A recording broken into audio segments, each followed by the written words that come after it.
بسم اللہ الرحمن الرحیم۔ حضرت ایوب علیہ السلام کا امتحان اور آپ کا صبر۔ حضرت ایوب علیہ السلام حضرت اسحاق علیہ السلام کی اولاد میں سے ہیں اور ان کی والدہ حضرت لوط علیہ السلام کے خاندان سے ہیں۔ اللہ تعالیٰ نے آپ کو ہر طرح کی نعمتوں سے نوازا تھا، حسن صورت بھی اور مال اولاد کی کثرت بھی، بے شمار مویشی اور کھیت و باغ وغیرہ کے آپ مالک تھے۔ جب اللہ تعالیٰ نے آپ کو آزمائش و امتحان میں ڈالا تو آپ کا مکان گر پڑا اور آپ کے تمام فرزند اس کے نیچے دب کر مر گئے، اور تمام جانور جس میں سینکڑوں اونٹ اور ہزاروں بکریاں تھیں سب مر گئے۔ تمام کھیتیاں اور باغات بھی برباد ہو گئے، غرض آپ کے پاس کچھ بھی باقی نہ رہا۔ آپ کو جب ان چیزوں کے ہلاک و برباد ہونے کی خبر دی جاتی تھی تو آپ حمد الہی کرتے اور شکر بجلاتے تھے اور فرماتے تھے کہ میرا کیا تھا اور کیا ہے، جس کا تھا اس نے لے لیا۔ جب تک اس نے مجھے دے رکھا تھا تو میرے پاس تھا، جب اس نے چاہا لے لیا۔ میں ہر حال میں اس کی رضا پر راضی ہوں۔ اس کے بعد آپ بیمار ہو گئے اور آپ کے جسم مبارک پر بڑے بڑے آبلے پڑ گئے۔ اس حال میں سب لوگوں نے آپ کو چھوڑ دیا، بس فقط آپ کی بیوی جن کا نام رحمت بنت افراہیم تھا، جو حضرت یوسف علیہ السلام کی پوتی تھی، آپ کی خدمت کرتی تھی۔ سالہ سال تک آپ کا یہی حال رہا۔ آپ آبلوں اور پھوڑوں کے زخموں سے بڑی تکلیفوں میں رہے۔ عام طور پر لوگوں میں مشہور ہے کہ معاذ اللہ آپ کو کوڑ کی بیماری ہو گئی تھی، چنانچہ بعض غیر معتبر کتابوں میں آپ کے کوڑ کے بارے میں بہت سی غیر معتبر داستانیں بھی تحریر ہیں، مگر یاد رکھو کہ یہ سب باتیں سر تا پاں بالکل غلط ہیں، اور ہرگز آپ یا کوئی نبی بھی کبھی کوڑ اور جذام کی بیماری میں مبتلا نہیں ہوئے۔ اس لیے کہ یہ مسئلہ متفق علیہ ہے کہ انبیاء علیہ السلام کا تمام ان بیماریوں سے محفوظ رہنا ضروری ہے، جو عوام کے نزدیک باعث نفرت و حقارت ہے، کیونکہ انبیاء علیہ السلام کا یہ فرض منصبی ہے کہ وہ تبلیغ و ہدایت کرتے رہیں۔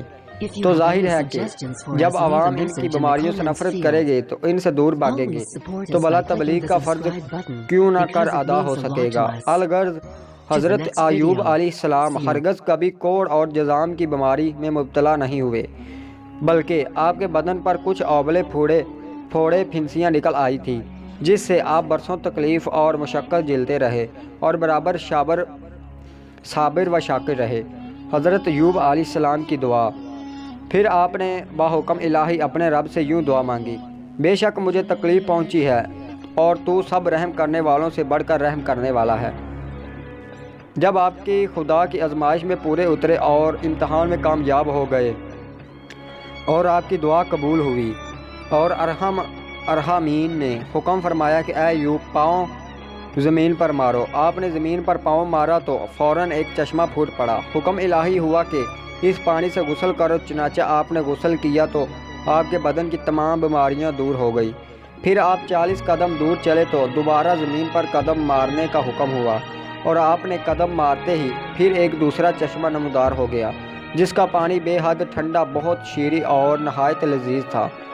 آپ نے وہ پانی پیا تو آپ کے بدن میں نور ہی نور پیدا ہو گیا، اور آپ کو اعلیٰ درجے کی صحت و نورانیت حاصل ہو گئی، اور اللہ تعالیٰ نے آپ کی تمام اولاد کو دوبارہ زندہ فرمایا دیا، اور آپ کی بیوی کو دوبارہ جوانی بخشی، اور آپ کی کثیر اولاد ہوئی۔ پھر آپ کا تمام ہلاک شدہ مال، مویشی و ثواب و سامان بھی آپ کو مل گیا، بلکہ پہلے اس قدر مال و دولت کا خزانہ تھا، اس سے کہیں زیادہ مل گیا۔ اس بیماری کی حالت میں ایک دن آپ نے اپنی بیوی صاحبہ کو پکارا تو وہ بہت دیر کر کے حاضر ہوئی۔ اس پر غصے میں آ کر آپ نے ان کو 100 درے مارنے کی قسم کھا لی تھی۔ تو اللہ تعالیٰ نے فرمایا کہ اے ایوب علیہ السلام، آپ ایک سینکڑوں کے جھاڑو سے ایک مرتبہ اپنی بیوی کو مار دیجئے، اس طرح آپ کی قسم پوری ہو جائے گی۔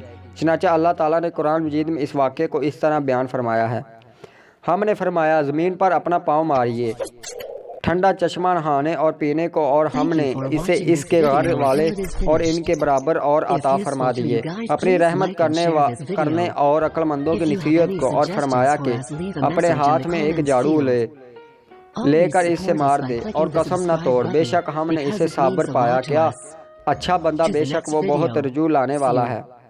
الغرض حضرت ایوب علیہ السلام کا اس امتحان میں پورے کامیاب ہو گئے، اور اللہ تعالیٰ نے ان کو اپنی نوازشوں اور عنایتوں سے ہر طرح سرفراز دیا، اور قرآن مجید میں ان کی مداح خوانی فرما کر کے لاجواب خطاب سے ان کے سر مبارک پر سر بلند کا تاج رکھ دیا۔ حضرت ایوب علیہ السلام کے اس واقعہ امتحان سے یہ ہدایت ملتی ہے کہ اللہ تعالیٰ کے نیک بندوں کا بھی خدا کی طرف امتحان ہوا کرتا ہے، اور جب وہ امتحان میں کامیاب اور آزمائش میں پورے اترتے ہیں تو خدا قدوس ان کے مراتب و درجات میں اتنی اعلیٰ سربلندی عطا فرماتے ہیں کہ کوئی انسان اس کو سوچ بھی نہیں سکتا۔ اور اس واقعے سے یہ سبق بھی ملتا ہے کہ امتحان کی آزمائش کے وقت صبر کرنا، خدا وند عالم عزوجل کی رضا پر راضی رہنا، اس کا پھل کتنا اچھا، کتنا میٹھا اور کس قدر لذیذ ہوتا ہے، واللہ تعالی عالم۔ دوستو، اگر ویڈیو اچھی لگی تو ہمارا یوٹیوب چینل سبسکرائب کرنا نہ بھولیے، اور اگر ویڈیو میں کوئی مسٹیک ہو جاتی ہے تو کمنٹ سیکشن میں ضرور بتائیے۔